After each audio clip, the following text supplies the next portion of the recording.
Hello everyone and welcome to Comic Book Wednesday for August 28th, 2013 and yeah, hello! It's been a while. I do apologize, I've been on vacation last couple of weeks and yeah, I haven't had much time to talk about the comics that have come out.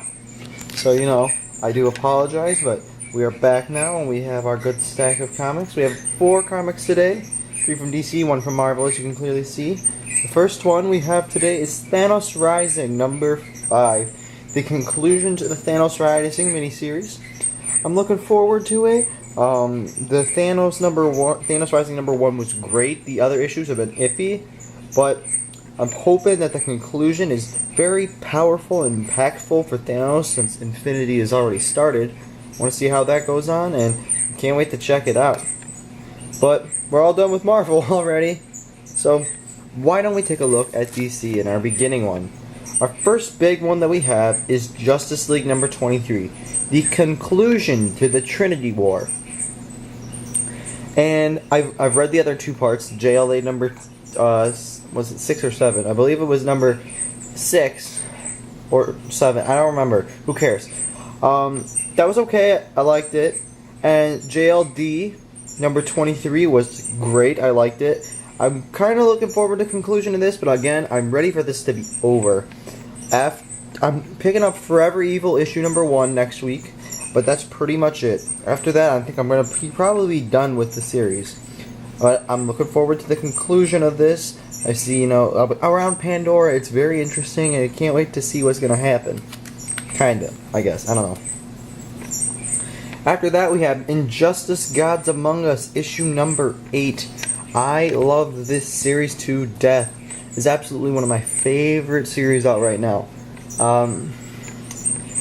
Honestly, I'm very happy about where it's going so far, and I can't wait to see more of a story, especially since the game has already been a couple months out. They're already on issue like 34 or 35 on the digital side, so we know we have a lot more coming for this in the regular market, so I'm very looking forward to reading this. Can't wait to see what comes up next. And finally, we have Batman Superman number 3. And this is a variant cover. And I like it. I like the Jay Lee regular covers, but I think the variant cover for this one was a lot cooler. Even though it doesn't have Batman on it, it only has Superman and Wonder Woman.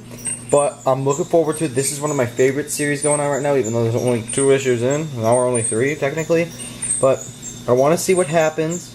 I heard the next issue is the conclusion of the Earth 2 storyline with Batman and Superman first meeting. And we're going to conclude that and see what happens. But I'm very, very looking forward to this. And I can't wait to see what's going to happen. But with that being said, let me look at these comics. And I'm going to come back to you in about 5 seconds and tell you what I think. Alright. Hey, and welcome back to Comic Book Wednesday. And yeah, we're not in my room. Which, is good or bad, I guess. I just want to move it around because I actually don't have my phone, which I usually record these on. I had to take it in because, unfortunately, it broke. And the camera's being weird, so I apologize if all of a sudden the focus goes out. Because the camera, I don't like, because there's a problem with it where it unfocuses like that, and it goes back in. This is why I don't really use it for these type of videos. Fuck you. Keep on focus. Keep focusing on me. It really is an issue. I have to admit, it really is an issue. So I do apologize already if the video is already doing this. It's already done it 3 times. It's doing it again because it fucking can. But let's try to get through this as fast as we can because we know we have issues. Anyway, let's begin. Our first comic, Thanos Rising number 5. Now, I liked the first issue, and a couple of issues were either hated or really just okay. How do I think about this issue? I thought this issue was pretty good. It's my second favorite issue. It was the way I thought it would conclude. He goes back to Titan and he basically goes on a murdering rampage. You think that any tyrant would go through. The conclusion between his relationship and this character of Death is very interesting. Even though Death is her own character, she's this woman. She does all this stuff. I did like the conclusion to it, along with how his family thinks of things. His father, since he's already murdered his mother. I like how his father intertwines with it. Intertweens. Yeah, it's one of the words. But I do enjoy how the family aspect is put into it. I'm glad it concluded the way, and especially like the epilogue. The epilogue is definitely the thing I was not expecting, kinda, in a way. It's kinda iffy.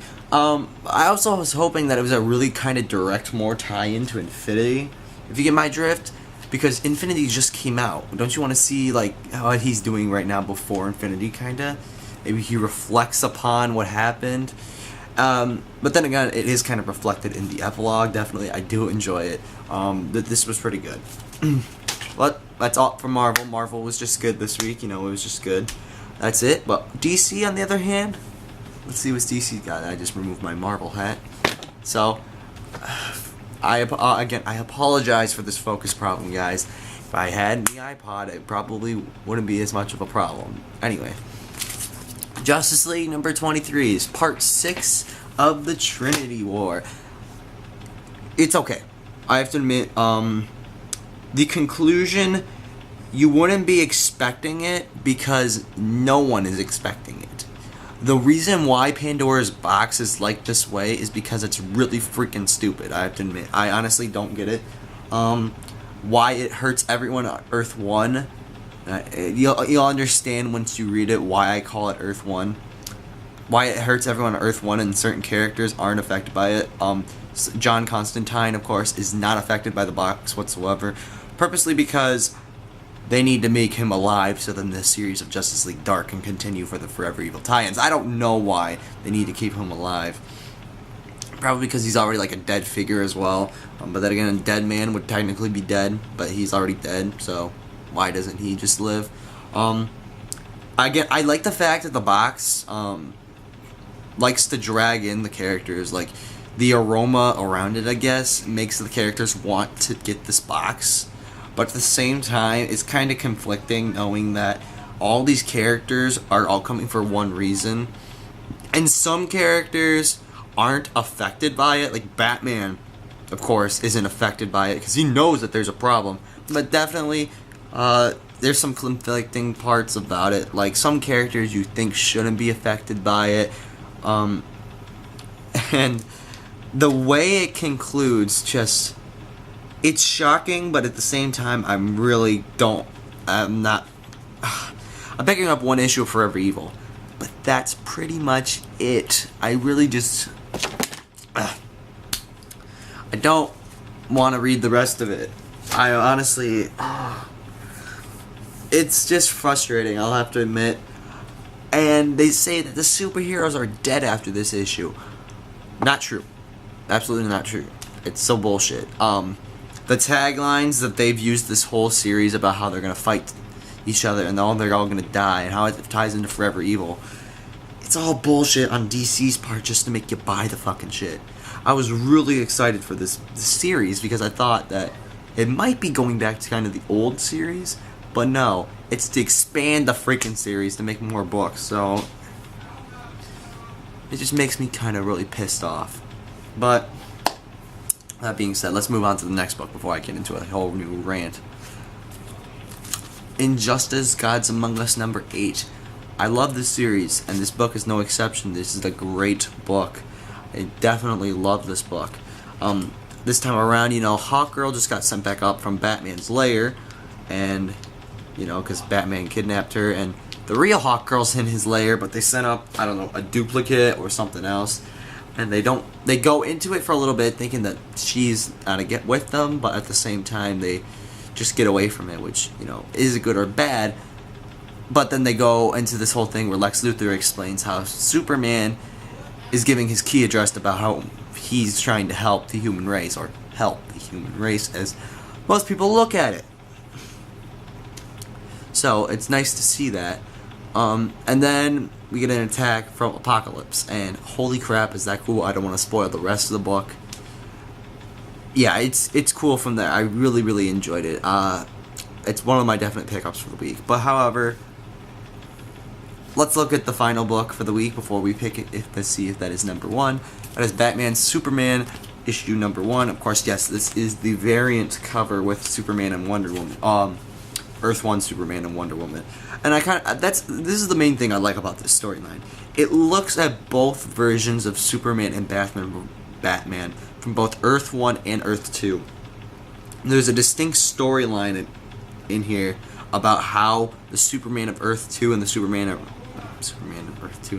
Batman of Earth 2 and Superman of Earth 1 have met, and it's very touching. It's a very good moment, and you feel like you connect with these characters more. You know more from the Earth 1 and both Earth 1 Superman and Batman, rather than you do Earth 2's, so you can see their relationship build more, and you can understand why they have a trusting relationship. And I'm very excited for the conclusion of this book, but then again, I have to wait till October to get it, because next month is freaking Villains Month, and I'm ready just for that to be over next week, honestly.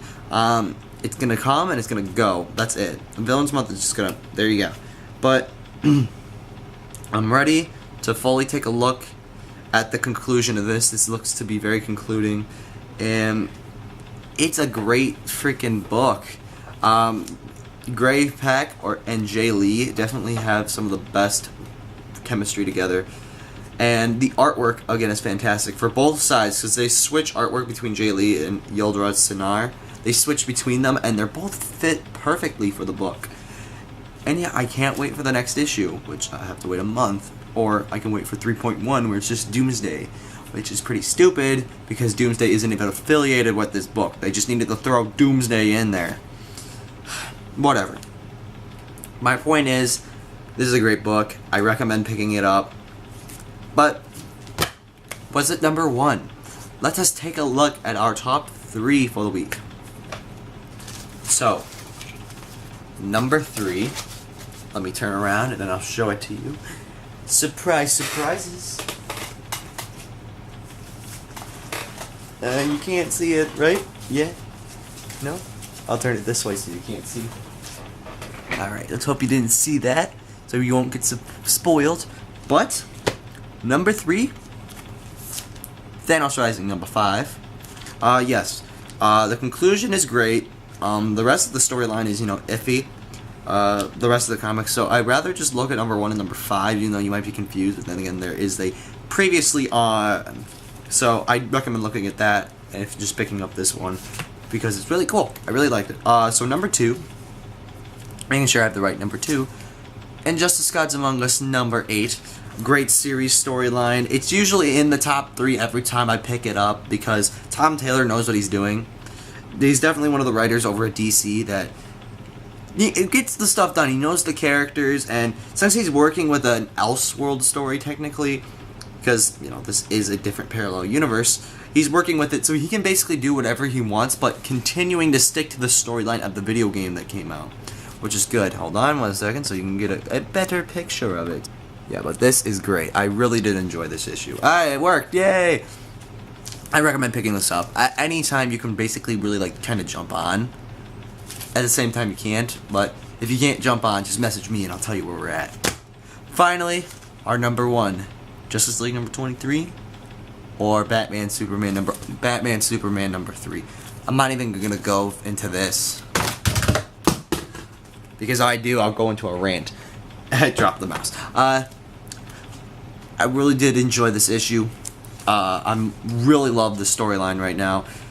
This and Superman Unchained are probably my favorite books right now. And people always question me about Superman Unchained, and I could go into a whole video about why I think Superman Unchained is really good. But other than that, this is excellent writing from Greg Pak and Jay Lee and Yildari Cinyard. I apologize if I butchered that wrong, but I love this book. I absolutely it is fantastic. You should go pick it up. You might get a little bit confused. I know when the first time I read the first issue, I was like, what? What's going on? But then I developed it, and oh my gosh, do I love it. Do I love it. But what comics are coming out next week? Well, let me just take a look. Alright, so DC, we have a couple of books coming out from DC, which, it's fine. There's some, iffy parts about DC, but, let's just get it out of the way. First, we have Batman 23.1, which is the Joker issue of Villains Month, which everyone's been leading on probably to be kind of the best. No one really knows. Scott Snyder isn't writing it, which, could be good or bad, but We're just taking a look at the Joker. I'm not fully sure exactly what we're going to be looking at, though. But that's just up to that. Next, we have an interesting book that's been in the process for a couple months. DC versus the Masters of the Universe, #1. I don't know He-Man's storyline. I never watched it. I never watched the show as a kid, so I don't know exactly what He-Man really is. I know that a lot of people look at it and he's like, "Hey, that's a cool kid," or "It's really freaking gay." But just the He-Man. I'm looking forward to it because they said that since this is not directly affiliated with the universes for both, that the writer can do whatever he wants to the character. So he can kill off anyone, he can add people back from the dead. He said he could basically do anything he wanted to with this series. And it won't affect any universe, nothing really bad happens, so they got it from there. And finally from DC, we have Forever Evil #1. Yes, it's finally coming out, the Forever Evil storyline. Since I just read Justice League, the 6-part of Trinity War, I finally know where it's coming off of. And boy, oh boy, am I not looking forward to it. I might be surprised and it might be like the best thing in the world. I might not be and it might be shit. I'll be honest. I'm really not looking forward to it, but I'm going to pick it up anyway because, hey, Forever Evil. I'm just picking up this one issue though. I apologize again for this focusing. Hello? Hello? Hello? Are you going to work? Finally. You have to get close to the camera for some freaking reason. But DC's out of the way. Let's look at Marvel. Avengers AI #3. Holy crap, am I in love with this series. It is hilarious. It has a great storyline, great characters. I'm really looking forward to this next issue. Yeah, issue #2. I didn't put a Comic Book Wednesday up when that came out, but it was great. It was probably actually no. That week was that was the only issue I picked up of any comics, so it would have been my #1. But it was awesome. I have to admit, it was awesome. Yeah. And finally, we have Infinity #2, the biggest storyline of the Marvel Universe this year, other than Age of Ultron. That's thrown out of the way now. Infinity's in there. Infinity's taking over. Yeah, really cool. I can't wait to look at it. And I really did enjoy the first issue. So, that's pretty much it for this Comic Book Wednesday. Right at the freaking end, I get cut off. Anyway, thank you guys for watching this Comic Book Wednesday. I do apologize for not being here the last couple of weeks. Being on vacation is fun. I don't like doing work, I'll tell you that. Work is boring, but I do it for you guys. I want to tell you what good and bad comics are out there. So with that being said, thank you for watching. I plan to see you guys next week with more issues, and I'll see you then.